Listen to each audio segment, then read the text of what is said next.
Prepárense, porque a partir de ahora nos lanzamos al infinito y más allá.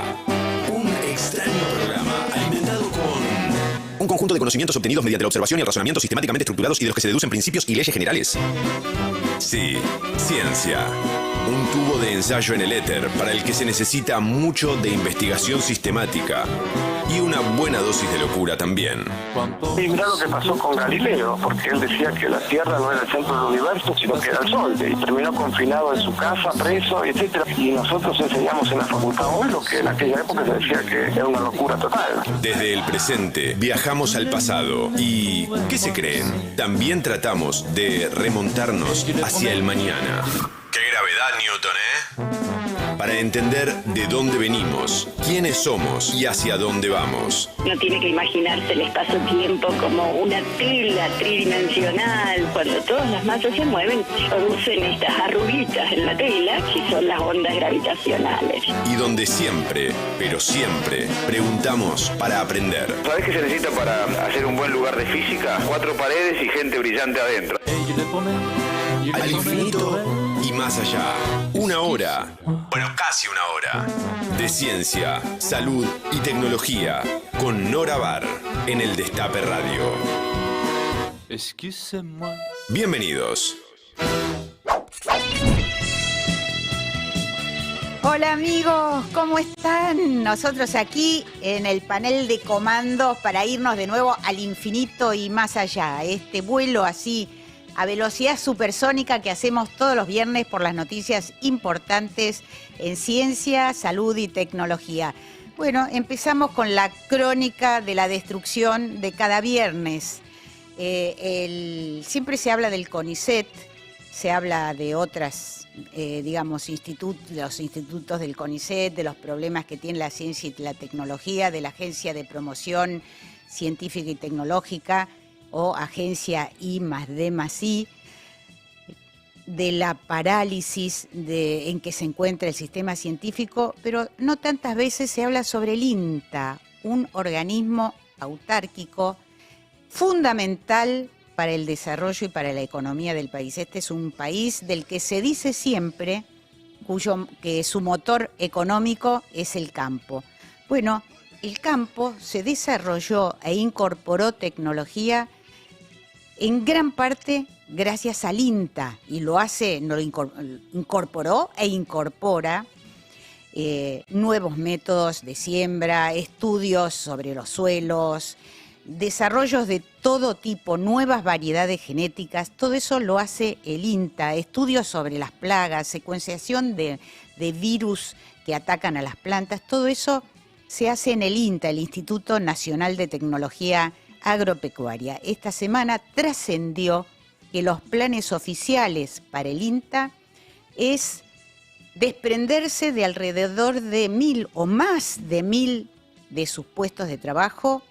Entre ellos hay en riesgo más de 800 que son corresponden a personal que entró por concurso. No es que entró por ningún tipo de amiguismo o acomodo, entró por concurso, es personal calificado y sin embargo sus contratos, como no pertenecen a la planta permanente, sus contratos pueden vencer a fin de año y podrían quedar en el aire. Además de esto, como si esto no fuera poco, entre estos planes que trascendieron y que preocupan muchísimo, muchísimo, tanto al personal del INTA como hubo una declaración de ex presidentes del INTA, porque se planea poner en venta muchísimas estaciones experimentales. El INTA posee campos, por supuesto, para hacer sus ensayos, para hacer sus pruebas, sus estudios, en todo el país prácticamente, y quieren poner en venta alrededor de una veintena de esos campos, que por supuesto sería sacarle al INTA gran parte de sus posesiones y que son necesarias para sus estudios. Realmente hay decisiones que no se entienden en un país, como decíamos, que tiene en el campo uno de sus motores económicos. Pero bueno, esta es la crónica de la destrucción que estamos viendo con respecto al sistema científico. Vamos a dejarla a un lado para iniciar nuevamente nuestro viaje al infinito y más allá. Al infinito y más allá. Al infinito y más allá. Al infinito y más allá. Al infinito y más allá. Para aprender, imaginar y soñar no hay edades. Al infinito y más allá. Ciencia, salud y tecnología. Con Nora Bar por el Destape Radio.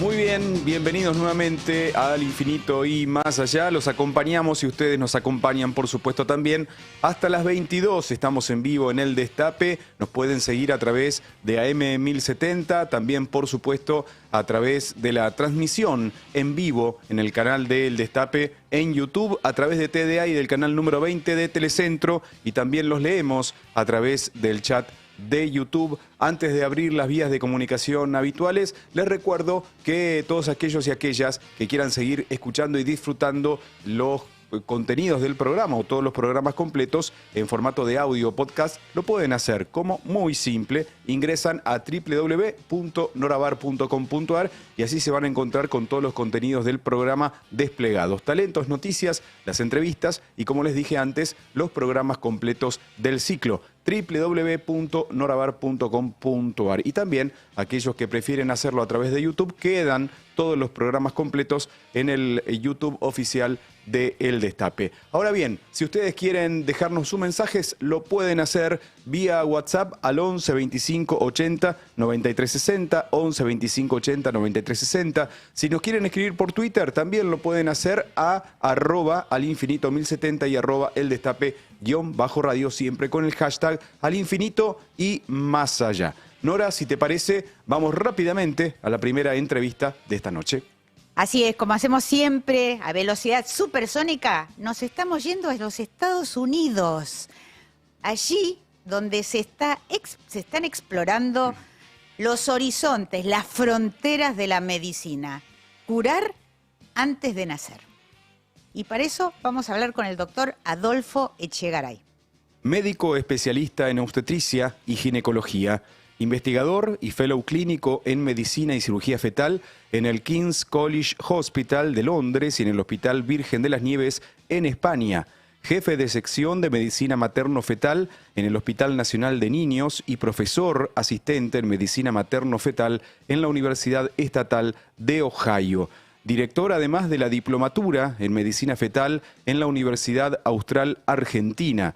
Director fellow en cirugía perinatal y líder del grupo de afinidad de investigación fetal en el Nationwide Children's Hospital y miembro del comité de publicaciones de la Red Norteamericana de Terapia Fetal. Doctor, muchísimas gracias. Un privilegio tenerlo en Al Infinito y Más Allá. Muchísimas gracias por atendernos. No, por favor, gracias por la invitación, Nora.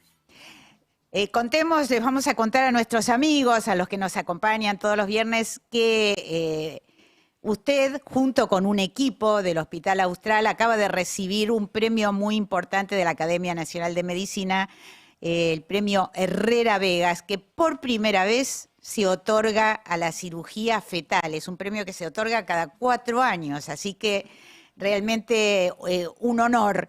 Y muy merecido, porque acabamos de escuchar toda la tarea que usted desarrolla y que además viene desarrollando desde hace muchos años, porque es uno de los pioneros de la medicina fetal o de la cirugía fetal aquí en la Argentina. Este premio se les otorgó porque tienen una especie de récord, de alguna manera, en cirugía de la espina bífida. ¿Qué es la espina bífida y por qué es importante intervenir antes del que el bebé nazca? Bueno, la espina bífida es una malformación o un grupo de malformaciones que pertenece a lo que se llaman los defectos del tubo neural. Esto ocurre muy temprano en el desarrollo embrionario, más o menos a las 4 o 5 semanas, justo después de que embrión que primero es como si fuera una tapa de empanadas, plano, ¿sí? Y empieza a plegarse para convertirse en un tubo. El primer proceso complejo que ocurre es lo que se llama la neurulación, ¿sí? Que es básicamente la formación del sistema nervioso central y sus coberturas, ¿sí? En la cabeza, el cráneo, y en la médula espinal, que es la prolongación del cerebro hacia la espalda, en la columna vertebral, ¿sí? Y bueno, este es un proceso bastante complejo que por distintas circunstancias puede ser que falle, y cuando falla queda expuesto o el cerebro, que termina configurando una malformación lamentablemente letal que se llama acrania anencefalia, y del otro lado, si no se cierra bien la columna, distintos tipos de espina bífida o disrafias espinales.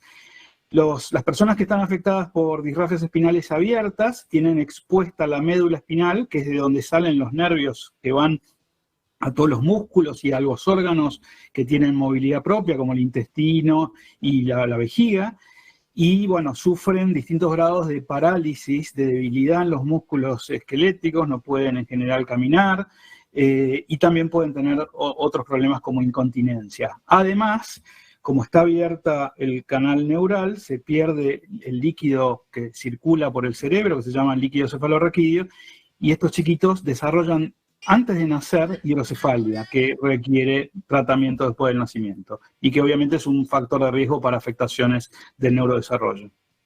Claro, o sea, evidentemente es importantísimo intervenir precozmente. Siempre uno dice, en medicina, todos los médicos, todas las especialidades aconsejan no dejar pasar el tiempo, que hay que intervenir precozmente, pero en este caso es verdaderamente crucial, ¿no? Puede cambiar totalmente la vida de un chico. ¿Y qué tan frecuente es? Ustedes tienen el trabajo que fue premiado, es un trabajo sobre más de 100 cirugías de espina bífida, pero ¿qué tan frecuente en el grupo que usted encabezaba aquí en el Hospital Austral era la atención de este tipo de dolencias?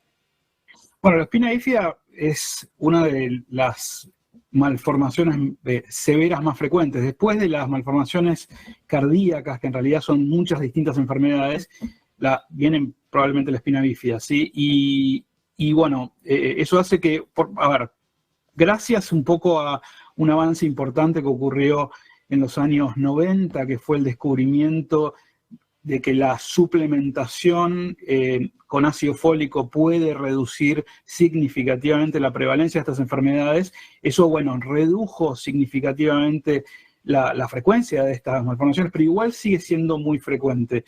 Y bueno, en nuestro grupo, en el Hospital Austral, veíamos, hemos visto muchísimos casos, y lo que nos pasaba era que hasta el 2014, 2015, era bastante frustrante, porque era como una crónica de un problema anunciado, y es una de esas enfermedades prenatales donde uno ve la progresión prenatal y sabe los problemas que van ocurriendo y no puede intervenir. Bueno, en el 2011 se publicó un estudio muy importante acá en Estados Unidos, que fue el estudio MOMS, que finalmente, con un diseño de estudio controlado aleatorizado, es decir, asignando aleatoriamente a un grupo de pacientes que cumplía determinados criterios el tratamiento de cirugía fetal versus cirugía postnatal, se demostró, de hecho el trial tuvo que ser frenado antes de llegar a reclutar la cantidad que se había pensado, que eran 200 pacientes, porque era tan manifiesto el beneficio que ya dejaba de ser ético aleatorizar, digamos, ¿sí? Y bueno, a partir de ahí, en el 2011, se supo eso, y nosotros, bueno, rápidamente empezamos a trabajar y pudimos ofrecer nuestra primera cirugía en el 2014. A partir de ahí, bueno, empezamos a poder recibir cada vez más pacientes. Al principio, de hecho, había bastante resistencia, incluso hasta de las aseguradoras, que muchas veces decían, no, esto es un tratamiento experimental, lo cual no era cierto. Y bueno, y costaba bastante poder lograr la cobertura de estas pacientes, que tienen que ser tratadas por un grupo interdisciplinario, pero bueno, afortunadamente se pudo hacer que la mayoría de los pacientes lo puedan tener, y llegamos a tener en el Hospital Austral, digamos, hasta 3 cirugías a veces en una misma semana. y lo que nos llevó, bueno, a convertirnos en uno de los grupos así de Latinoamérica más activos en este tipo de cirugías, junto con otras cirugías para otras patologías que hacíamos también. Claro. ¿Cuáles son los desafíos, los obstáculos o los problemas que plantea intervenir durante el embarazo? Pensemos que es una etapa en la vida del bebé y de la mamá en el que hay cambios continuamente, ¿no?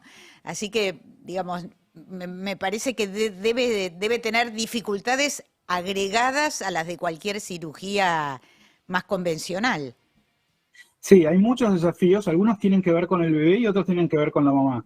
Con el bebé o con el feto está obviamente el hecho de tener que operar a un ser humano en miniatura, ¿sí? Donde todo es más chiquito, entonces hay que operar con lupas o con instrumentos especiales. Después los tejidos muchas veces son todavía mucho más frágiles, entonces hacer una sutura en un feto pues, es mucho más difícil, pero también tiene las ventajas de que el feto tiene capacidad regenerativa espectacular. La realidad es que cicatrizan mucho mejor y tiene ventajas también a nivel inmunológico. El bebé tiene un sistema inmune distinto, más tolerante. Y bueno, eso por un lado, ¿no? El otro tema tiene que ver con la mamá, porque uno puede hacer una cirugía perfecta desde el punto de vista terapéutico, pero si el bebé nace, y muchas de estas cirugías ocurren en la periviabilidad, a veces antes incluso de las 24 semanas, si el bebé nace muy temprano, el beneficio que uno busca tratando de corregir el daño en ese órgano se pierde por todos los riesgos que tiene nacer prematuro con órganos que no están listos para poder sobrevivir afuera del útero, ¿sí? Y lo tercero es que uno tiene que entrar al útero, tiene que atravesar no solo la pared uterina, sino también las membranas, y eso deja una cicatriz en un útero que tiene que seguir creciendo, o sea que es una cicatriz que es a tensión, y bueno, eso tiene sus propios desafíos. Entonces, sí, son un montón de desafíos que muchas veces obviamente si uno tuviera que hacer ese tratamiento en un niño, hay muchas de estas cosas que uno ni siquiera las tendría que considerar. Claro. Y doctor, bueno, el éxito que tuvieron usted y el grupo del Hospital Austral en el desarrollo de estas cirugías, que como vemos es algo muy nuevo, porque estamos hablando de la última década, ¿no? Fue buenísimo, pero por otro lado, por lo menos para el país, tuvo la parte mala de que lo invitaron a trasladarse al Nationwide Children's Hospital cerca de Chicago, en Estados Unidos, desde donde está hablando en este momento, pero para hacer algo incluso más avanzado que lo que es estrictamente cirugía fetal, porque ya plantean directamente hacer una cirugía génica. ¿De qué se trata esto?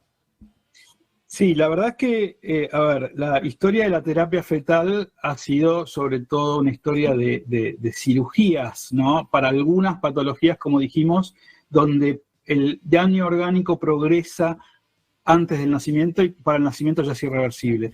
Pero hay un montón de otras enfermedades que son tan o más frecuentes, que son enfermedades donde el problema no está en el órgano, sino que está en la célula y en el gen.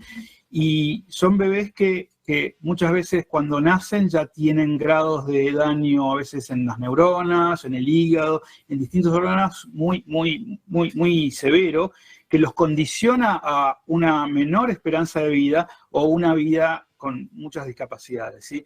Y estas enfermedades monogénicas no tenían tratamiento hasta hace bastante poco. Y con toda la revolución que ha ocurrido en genética e ingeniería genética en los últimos 20 años, hoy en día no solo tenemos una capacidad diagnóstica mucho más alta, incluso a veces sin tener que hacer procedimientos invasivos en el embarazo, sino con técnicas que se llaman de ADN libre en sangre materna, donde uno lo que hace es secuencia los pedacitos del ADN que vienen de la placenta, que debería tener el mismo genoma que el bebé, y con esas interpretaciones con respecto a qué es lo que está pasando en el genoma del bebé. Eso por un lado, y por otro lado, el hecho de poder hackear cosas que nos da la naturaleza, como virus, para poder convertirlos en mensajeros que lleven un gen corregido a una persona que nació con un defecto genético, ¿sí? Eso es la terapia génica, se usan virus para eso y también hay otros vectores no virales. Bueno, todo eso se ha ido trasladando cada vez a etapas más tempranas de la pediatría y ahora está a punto de cruzar el nacimiento, ¿sí? Porque, bueno, ya tenemos la forma de hacerlo. Hoy justo estuve reunido con uno de los neurólogos que trabaja acá en enfermedades neuromusculares y que fue responsable de algunos de los tratamientos que se desarrollaron en el hospital donde yo trabajo para enfermedades musculares que producen la muerte a veces antes de los 20 años, enfermedades como la atrofia muscular espinal, y estas enfermedades ya tienen tratamientos con terapia génica. Ahora lo que estamos pensando, y ya también haciendo modelos animales, es, bueno, ¿cómo hacemos para que ese tratamiento poder administrárselo al bebé desde temprano, quizás a la mitad del embarazo, ¿sí? A través de por ahí una inyección en la vena umbilical, a través del cordón umbilical, y que vaya dirigido, ¿sí? Como si fuera un delivery, al órgano donde tiene que actuar. Porque, de vuelta, a veces esperar al nacimiento es demasiado tarde. Y muchas de estas enfermedades ni siquiera a veces se hace screening, o sea que estos pacientes por ahí empiezan con problemas en la infancia y con suerte se llega al diagnóstico a los años, es lo que se llama la odisea diagnóstica. Los padres van de hospital a hospital durante años, nadie sabe decirles cuál es el problema y para el momento en el que finalmente dan en la tecla ya hay un daño irreversible. Entonces queremos tratar de llegar antes también con esto. Le hago dos preguntas a propósito de esto que me parece impresionante. Por un lado es los genes que ustedes introducirían, digamos, que están ensayando o estudiando cómo introducirlos, ¿son producidos, diseñados en el laboratorio? Son los mismos genes que están en el cuerpo de la persona sana. Lo único, lo que hace, hay distintas formas de hacer terapia génica. Hay terapia génica que es adición de genes, donde básicamente lo que pasa es que un virus que no es patógeno, que se llama, el más usado se llama virus adeno asociado, lo que hace es, va por la sangre, se mete adentro de una célula y libera ese material genético que es como un circulito que tiene el gen que nos importa, metido como si fuera un cassette, y eso se mete al núcleo y empieza a expresarse en esa célula. Entonces, a esa célula que le faltaba esa receta para producir una proteína, ahora la puede empezar a producir. Esa es la forma más usada, pero después hay también formas de silenciar algunos genes, de editar y cambiar directamente en el genoma algunos genes, como si fuera un procesador de texto. Y todo eso, bueno, de hecho ahora, hace 2 años, en el 2020, o no, hace 4 años, ahora ya pasó muy rápido, le dieron el premio Nobel a Jennifer Doudna y a Emmanuel Charpentier por CRISPR-Cas9, que es básicamente la tecnología de edición genómica que revolucionó la biología y la medicina. Bueno, todas esas herramientas ahora ya, el año pasado ya se aprobó el primer tratamiento con CRISPR para chicos que tienen anemia falciforme y ya se está aplicando acá. O sea que no es solamente agregar el gen, sino también ir a corregirlo. Todo eso ya está disponible. Ahora es tratar de usar esas herramientas y convertirlas en tratamientos. ¿Y cómo se aseguran de que estos genes, supongamos que los introducen a través de, como usted dijo, de la arteria... de la vena umbilical. De la vena umbilical, perdón, no tengo el término técnico. ¿Cómo saben que va a las células que lo necesitan, que va a corregir el error justamente? Bueno, ahí primero obviamente todas estas cosas se testean en modelos animales de la enfermedad, entonces tenemos ratoncitos que tienen la misma enfermedad genética, del ratón pasamos después a animales mamíferos más grandes, como por ejemplo ovejas, ¿sí? Porque obviamente en el ratón es más fácil hacer todas estas cosas porque las generaciones son más rápidas, pero desde el punto de vista técnico también imagínense lo que es inyectarle en una vena umbilical a un feto de ratón, ¿no? Y después, bueno, finalmente, antes de pasar al humanos, en general se usan a veces lo que se llaman mini cerdos y después también algunos tipos de primates. Y una vez que uno sabe eso, recién se pasan a los trials en humanos. Y hay hay todo un capítulo que es la ingeniería de cápsides, que está ahora también muy asistida por inteligencia artificial, que es poder hacer que los virus directamente tengan un profismo, una capacidad de ir a algunas células y otras no. Por ejemplo, si me interesa que vaya a las neuronas, pero que no vaya a las células hepáticas. Bueno, voy a usar un serotipo especial del ABB, que es el virus, estos virus adenosociados, que sabemos que tiene predilección para ir a las neuronas, pero no va a ir a los hepatocitos, por ejemplo, que son las células del hígado. Y así es como entonces se va como diseñando cada tratamiento de acuerdo a dónde quiere uno llegar, ¿sí? Obviamente que esto no es perfecto y siempre las cosas que se testean en cuanto a todos los ensayos preclínicos es la seguridad y los efectos que se llaman off-target, que es cuando uno quiere ir a arreglar algo y por ahí rompe otra cosa, ¿no? Entonces, bueno, uno tiene que primero hacer todo un desarrollo en lo que es seguridad y eficiencia. Doctor, realmente fascinante lo que nos cuenta, es algo que nos deja un poco boquiabiertos, es asomarse al futuro. Solo resta desear que cuando estén a punto estos tratamientos impresionantes que permiten intervenir antes de que haya daño, eso es maravilloso, bueno, que estén disponibles para todos, ¿no? Le agradecemos muchísimo estos minutos que nos haya atendido y por supuesto esperamos que podamos seguir en contacto para estar al tanto de los avances que se hagan en todas estas técnicas, en estos desarrollos, en estas investigaciones que nos dejan boquiabiertos. Bueno, muchas gracias, Nora, por la invitación y felicitaciones por el programa. Si estamos a disposición para hablar de lo que pasa antes de nacer, siempre que quieran. Muchísimas gracias, doctor. Le mandamos un enorme abrazo. Nos vemos. Chao, hasta luego. Cuídense. Estuvimos hablando con el doctor Adolfo Echegaray, bueno, médico especialista en obstetricia y ginecología, pero tanto más. Uno de los pioneros en medicina materno-fetal, en cirugía fetal, y actualmente jefe de sección de medicina materno-fetal en el Hospital Nacional de Niños en Ohio y profesor asistente en medicina materno-fetal en la Universidad Estatal de Ohio. Estuvimos charlando con él, que está en Columbus, una ciudad cercana a Chicago. Extra, extra. Lo más destacado de la semana en ciencia, salud y tecnología. Sin fake news ni metaverso, ¿eh? Ahora, noticias al infinito y más allá.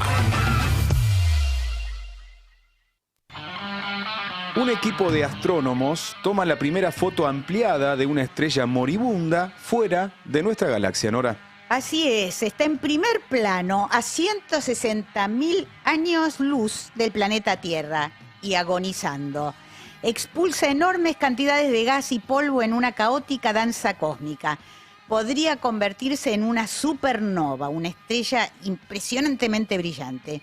¿Por qué sabemos esto? Bueno, lo sabemos porque los científicos lo advirtieron en la primera fotografía de alta resolución, astronómicamente hablando, de una estrella que está fuera de la Vía Láctea. Esta estrella, que se llama WOHG64, fue captada gracias al instrumento Gravity del Very Large Telescope, ubicado en la región chilena de Antofagasta. La fotografía y su investigación se publicaron este jueves en la revista Astronomy and Astrophysics. Escucha bien, tu microbioma no solo depende de lo que comes, sino también de tus amigos y de los amigos de tus amigos. ¿Cómo es esto, Nora? Sí, de no creer. Esto es lo que muestra un análisis en casi 2.000 personas que viven en pueblos remotos de Honduras. Y permitió seguirle el rastro entre quienes se transmiten los microorganismos intestinales. Una comida compartida, un beso y otros actos sociales que nos acercan, también favorecen el intercambio de nuestros microbios intestinales. Cuanto más interactuamos, más similares son nuestros microbiomas, incluso si no vivimos en la misma casa, bajo el mismo techo. Es más, el trabajo también mostró que nuestro microbioma no solo es influido por nuestras conexiones sociales, sino también por las conexiones sociales de nuestros allegados. El estudio se publicó esta semana en Nature y sugiere que la salud de un individuo también está influida por el microbioma de otros y no solo por la comida y el ambiente. Carrera contra el tiempo, intentan completar una copia digital del pequeño país isleño Tuvalu, de solo 11.000 ciudadanos, y que podría desaparecer por el cambio climático para 2050. Así es, estamos en la era del Matrix, del metaverso. Tuvalu es un país pequeñísimo del Océano Pacífico que comprende 9 islas de coral y se enfrenta a la posibilidad de ya no ser habitable en las próximas décadas. El aumento del nivel del mar causado por el cambio climático está erosionando sus costas y amenaza con borrarlo literalmente del mapa. Ante este futuro atroz, el gobierno quiere hacer un backup virtual de sus casas, sus costas, sus árboles, su fauna, es decir, una copia virtual del país para preservar su belleza y cultura para las generaciones que vendrán.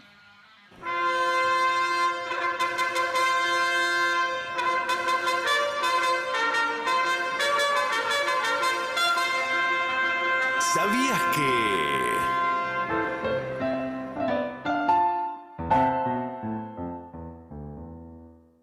¿Sabías que a veces la ciencia puede reforzar estereotipos amparada en una supuesta neutralidad y objetividad que no es tal? En Que la ciencia te acompañe a luchar por tus derechos, editado por Debate, Agustina Mileo cuestiona muchos de estos prejuicios en ámbitos tan disímiles como la economía, la salud, el sexo y la tecnología.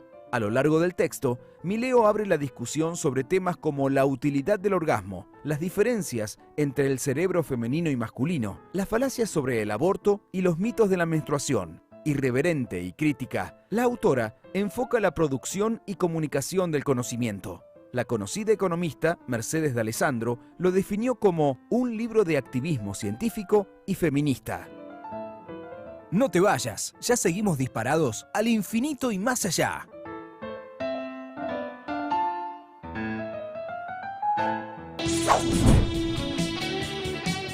Abrimos de esta manera el segundo bloque en Al Infinito y Más Allá. Estamos hasta las 10 en vivo, como siempre, como cada viernes, en El Destape AM 1070. También nos pueden seguir a través de la transmisión en vivo del canal de YouTube, a través de TDA y del canal número 20 de Telecentro. Recuerden, todos aquellos y aquellas que quieran seguir disfrutando de los contenidos del programa, los programas completos o las secciones, donde quieran y cuando quieran, en formato de audio o podcast, lo pueden hacer fácilmente ingresando a www.norabar.com.ar y así se van a encontrar con los programas completos, como les decía, cada una de las entrevistas, noticias y talentos. Además, aquellos que quieran seguir acompañándonos, participando a través de las vías de comunicación, lo pueden hacer al 11 25 80 93 60, 11 25 80 93 60 vía WhatsApp, dejándonos sus mensajes de audio, también a nuestras direcciones de Twitter en @alinfinito1070 y @eldestape_radio. Leemos algunos de los mensajes que nos llegan a través del chat de YouTube. Tona Cuerva nos dice: buenas noches, Nora, siempre con vos y tu gran programa. Increíble que todos los días haya tantas malas noticias, pero no vamos a dejar de luchar para modificar esto. Abrazo, lo dice por la apertura de Nora en relación al tema del INTA. Lucía dice: hola a todos los del chat, a Nora, a Sebas y equipo, gracias por estar. Angélica Isabel Ortiz, qué interesante, gracias por sus investigaciones a favor de nuestra vida. Este mensaje en referencia a la entrevista que Nora realizara hace unos minutos nada más con el doctor Adolfo Echegaray. Nora, si te parece y no perdemos más tiempo, vamos a la segunda entrevista de esta noche. Así es, y no podía faltar del programa el tema del cambio climático, porque está en estos instantes, en estos momentos, está terminando la conferencia, la COP29, la cumbre mundial, en la que 200 países se reúnen para discutir la financiación de todo lo que hay que hacer para hacer una transición hacia energías más limpias. para controlar la emisión de gases de efecto invernadero y para poder controlar el aumento global de la temperatura que ya está amenazando con llegar al umbral considerado fatídico. Y para hablar de eso tenemos en línea al embajador Raúl Estrada Oyuela. Abogado y diplomático, fue presidente del Comité de Cumplimiento del Protocolo de Kioto. Ha sido docente e invitado en las universidades de Stanford y Columbia y en Buenos Aires en la Universidad del Salvador, la Universidad Católica Argentina y Flaxo. Actualmente está dedicado a actividades académicas y de consultoría. Hola doctor, ¿cómo está? ¿Qué tal, Nora? ¿Cómo está? ¿Qué dice? Muchas gracias por atendernos. Recurrimos a usted porque usted lo vivió muy de adentro, todo el proceso, uno de los procesos que ya lleva décadas, de los intentos que se están haciendo para controlar el cambio climático. En su caso fue el Protocolo de Kioto, estuvo siempre muy vinculado con lo ambiental, con el tema del cambio climático, y queríamos preguntarle, se conoció un borrador del acuerdo que pretenden firmar los países y parece que las organizaciones no gubernamentales y los representantes de muchísimos países en vía de desarrollo no están muy contentos con este acuerdo que, como decimos, está terminando de surcirse. Debemos decir surcirse porque no había ni números. En esta siempre se prolonga, tenía que terminar hoy viernes, pero siempre se prolonga. Están tratando de terminar un acuerdo para fijar de qué manera se va a hacer el financiamiento, porque todo esto, por supuesto, cuesta dinero y los países que más contribuyen con la emisión de gases de efecto invernadero y con el cambio climático son precisamente los más poderosos en general, y los que tienen que hacer muchos cambios son países que muchas veces, como en nuestro caso, no estamos muy en condiciones de invertir en esos aspectos. Pero queríamos saber, usted que entiende bien cómo son estas negociaciones, cómo ve esta nueva cumbre. Pero realmente la veo mal. Me parece que no va a conseguir obtener soluciones porque no solamente porque el lugar donde se reúne es desfavorable, pero es un país productor de petróleo y el presidente de la conferencia, antes de empezar la conferencia, trató de hacer algunas negociaciones con empresas interesadas en el negocio del petróleo. Pero todo viene mal, no hay acuerdo. Mire, el periodo que a mí me tocó trabajar en esto, a mi regreso de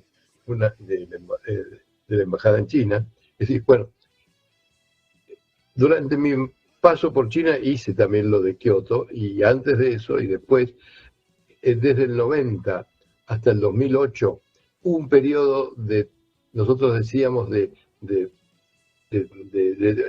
beneficio en el sistema internacional. Es decir, había un periodo de tranquilidad. En el 90 había caído el muro de Berlín, se había disuelto la Unión de Repúblicas Socialistas Soviéticas y la conversación entre las naciones era políticamente más normal. Y eso se mantuvo hasta el 2008. Entonces, en ese periodo tuvimos varias oportunidades. Primero, la conferencia de Río, la preparación de la conferencia, los convenios que se hicieron ahí, biodiversidad, clima, bosques, es decir, todo lo que se pudo hacer ahí. Y después siguió. Más adelante hicimos el protocolo de Kioto, como usted dice, yo me tocó presidir toda la negociación, pero también se hizo, por ejemplo, la Organización Mundial de Comercio, que hoy está caída totalmente. La gran virtud de esa organización es que podía resolver los conflictos entre las partes. Entonces, una parte tenía un conflicto con otra, la planteaba ahí, había una especie de jurado, de tribunal que la consideraba y se podía resolver. Eso se acabó ahora. Se acabó por obra de Estados Unidos, que empezó a vetar las designaciones. Y en el tema del clima, tenemos eso. Hay intereses para vender carbón y petróleo y gas. Y atenti, porque nosotros estamos interesados en vender gas y petróleo, ¿no es cierto? Pero eso no, como que no se ajusta con la otra política. En fin, es obvio que necesitamos dinero, estamos mal, pero habría que buscar algún otro medio. Y en ese contexto, además, hoy tenemos serios conflictos internacionales que no necesito describirle. Entonces, no hay un ánimo de conciliación. Se requiere una capacidad de negociación que no veo que exista. No era... ¿Sigo hablando yo o la dejo? No, me parece, no, lo estoy escuchando con mucha atención. La cifra, primero no había cifras, ahora creo que ofrecieron 200.000 millones de dólares por año en 2034, 2035. Es una cifra que aparentemente es considerada muy baja para las inversiones que se requieren, ¿no? ¿Cómo se puede negociar eso? Porque aparentemente no hay mucha voluntad de invertir en algo que nos está poniendo en jaque y lo vemos todo el tiempo en las noticias, ¿no? Hace muy poquito las inundaciones en España, bueno, la mayor temporada de huracanes de los últimos tiempos, cada año es el récord de temperatura desde que se tiene registro, en fin, no es que hay que poner en duda eso, ¿no? Mire, le voy a señalar un ejemplo, un caso que hay, donde el sistema de financiamiento para avanzar funciona. En los años 80 y a mediados de los 80 se tuvo conciencia del problema que había con el ozono. Y entonces se generó una convención y después un protocolo para proteger la capa de ozono. A mí me tocó asistir en el 90 a una reunión en Londres, donde era la primera reunión del protocolo de Montreal, que es ese protocolo dedicado a suprimir los gases que destruyen el ozono. Y entonces había necesidad de fondos, porque los países estábamos usando sustancias que afectaban, destruían la capa de ozono, y entonces había que reemplazar esto y eso requería un esfuerzo económico. Para mí, tremenda sorpresa, ahí no hubo ningún problema en hacer aportes. Y funcionó bien y sigue funcionando bien y todo el mundo consigue el dinero que necesitan para esos proyectos. ¿Por qué? Porque se ha encontrado nuevas sustancias producidas por las mismas industrias que generaban las otras, que son las que se venden, hace negocio la industria, pone plata para hacer el negocio. Entonces, no tenemos todavía un equivalente para el cambio climático. No tenemos un equivalente, por ejemplo, para las fuentes de energía limpia. Deberíamos tener, pero hay una gran discusión, una compleja discusión. Por ejemplo, sabemos que el litio es necesario, y el litio tenía un precio y ahora cayó a una tercera parte de lo que tenía.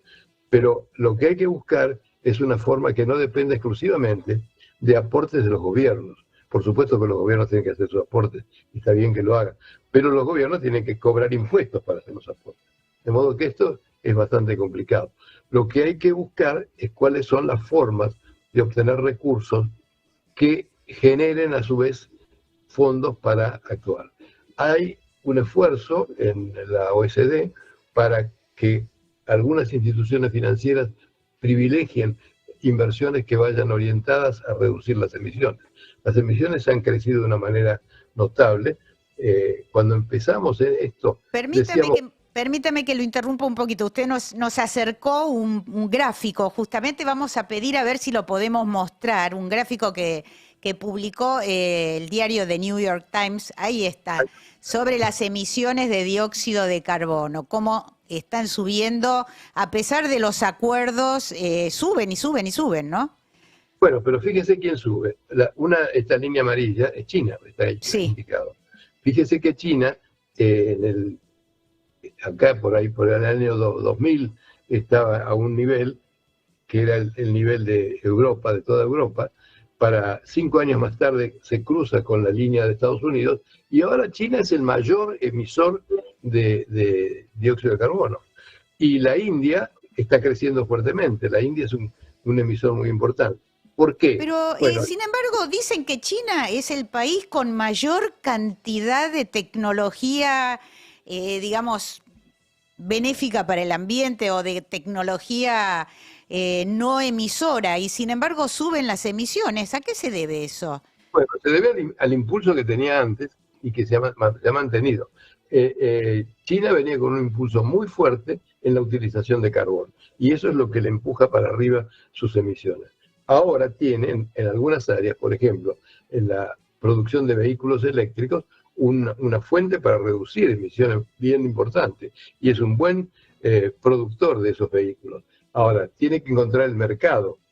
Un mercado iba a ser, o podía ser, o podría llegar a ser los Estados Unidos. Ahora, con el cambio de gobierno, y al pasar de los demócratas a los republicanos, parece bastante probable que los republicanos traten de parar eso para no hacerle grande el negocio a China y tratar de buscar ellos la forma de mejorar. Es decir, hay combinaciones. Ahora China está haciendo un esfuerzo para reducir las emisiones, pero llegó a un nivel tan alto que tiene que reducir mucho. Y la India necesita electricidad, y la forma de producir electricidad rápidamente es con carbón y petróleo, y ahí es donde está. Entonces, eso es lo que se debe apoyar. Lo que hay que hacer es encontrar la forma razonable de que sea lucrativo, digamos, que tenga algún beneficio hacer inversiones en países que necesitan para reducir las emisiones. Y eso es difícil. Ahora, es complicado, evidentemente. Bueno, lo estamos viendo porque pasan los años, pasan las cumbres climáticas y es muy, muy difícil lograr ese descenso de las emisiones. Pero le quiero hacer una pregunta porque la Argentina retiró su delegación en la cumbre en la COP29, en la cumbre de Bakú, el 13 de noviembre, y hoy la Academia Nacional de Ciencias Exactas, Físicas y Naturales emitió una declaración diciendo que había sido una decisión muy desafortunada, porque justamente ese es el lugar donde se negocian los aportes para los países en vías de desarrollo, que eso permitiría ingresar dólares para hacer los cambios necesarios. ¿Usted qué opina? Bueno, yo estoy totalmente de acuerdo con esa opinión. Yo soy miembro de la Academia Argentina de Ciencias del Ambiente, que también está preparando una declaración sobre ese tema. Es un baño de agua fría que llegó para todo el mundo, porque la gente que había ido a la conferencia no se soñaba que a los 2 días iba a tener que volver. Es decir, esto es parte de la improvisación del gobierno actual. Es decir, la gente, yo tengo 46 años de Cancillería. La gente de Cancillería que ha trabajado conmigo en los temas ambientales no se la tiene en cuenta hoy. Entonces aparece un señor de afuera, es decir, el canciller es ingeniero agrónomo, ¿no? Es decir, no conoce los temas internacionales, ni conoce estos temas específicos donde se negocian los del ambiente. Mire, yo estoy preparando una cosa que voy a publicar, pero le adelanto un secreto. Jorge, conseguí hacer un acuerdo sobre los límites para reducir emisiones en el protocolo de Kioto. Veníamos discutiendo esto varios meses, 2 años llegó el proceso, y cada vez que nos reuníamos, unos querían más, otros querían menos, algunos se iniciaban diciendo que querían el 10% de reducción, cuando llegaba el momento de la verdad se achicaban. Muy bien. Entonces, como no conseguían encontrar un porcentaje de reducción común para todos los que tenían que reducir, que eran 37 países desarrollados, no hice una trampa, pero recurrí a otro método. Le pregunté a cada delegación cuánto podría reducir ese país, su país. Y entonces hice una lista. Me dieron todos un número, algunos más elevados que otros.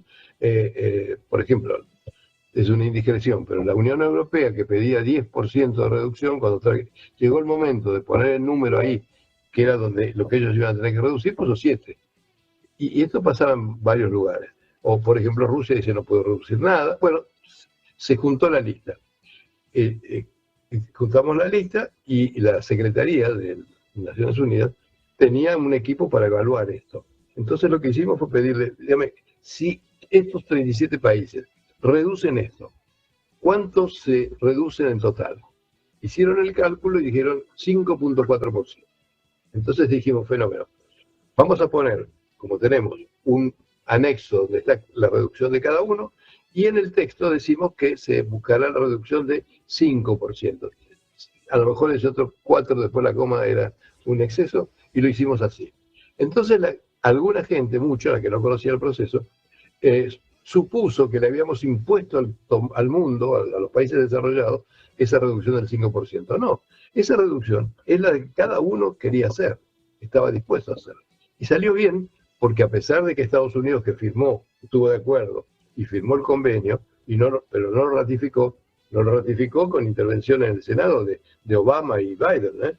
En fin, yo tengo el acta de la reunión de la Comisión de Relaciones Exteriores en febrero del año 98. Bueno, pero Estados Unidos se separó y Canadá se retiró cerca del final del periodo de compromiso. A pesar de eso, en el periodo de compromiso se redujo del 5% que estaba previsto. Entonces, si uno empieza a decir, bueno, entre todos hay que poner esta cantidad de millones, es un desconcierto muy grande porque nadie sabe cuándo le toca. Entonces, ¿por qué no se hace al revés? Yo no estoy negociando ahora, pero lo que yo haría es preguntarle a cada uno de los que puede poner cuánto puede poner y en qué tiempo, y ver cuánto le da eso. Porque una vez que uno tenga lo que pueden poner los estados, puede ir a los sectores de actividad industrial a ver qué es la colaboración que puede hacer los que producen, y también a los bancos a ver qué pueden contribuir. Entonces, si uno tiene en los estados, el sistema financiero y la producción, trabajando en el mismo sentido, puede ser más fácil. Si usted le dice, quiero 3 billones de dólares por cada 15 días, nadie le agarra viaje. Entonces, disculpe que lo interrumpa, embajador, pero se nos está yendo ya el tiempo del programa. Realmente una noticia no muy alentadora en un problema, como decíamos, urgente. No es que es se está acabando, como decía Guterres, presidente de las Naciones Unidas, se está acabando la ventana de oportunidad para actuar contra el cambio climático y todos de alguna manera tenemos que tomar conciencia de eso. Lamentablemente estamos en un momento en que el gobierno actual niega incluso la existencia del cambio climático. Desconoce plenamente. Yo me pregunto del gobierno actual, ¿quién leyó los informes para policymakers, para los que hacen política, que produce el IPCC? Es pesado leerlo, porque son 120, 130 páginas de física. Pero si uno no se rompe el alma para entender lo que dice ahí, no sabe lo que pasa. Y esto es lo que ha pasado. Embajador, le agradecemos muchísimo estos minutos. Ojalá que encuentren las formas, como usted lo hizo en el momento de Kioto y en sus negociaciones, que se encuentre la manera de aunar voluntades para poder actuar todos juntos, porque es un problemón lo que se nos viene adelante. Muchísimas gracias. No, gracias a ustedes. Buenas noches. Estuvimos hablando con el embajador Raúl Estrada Oyuela. Él fue presidente del Comité de Cumplimiento del Protocolo de Kioto, docente invitado en las universidades de Stanford y Columbia y en Buenos Aires en la Universidad del Salvador, la Universidad Católica Argentina y Flaxo. Actualmente está dedicado a actividades académicas y de consultoría. Estás escuchando Al Infinito y Más Allá.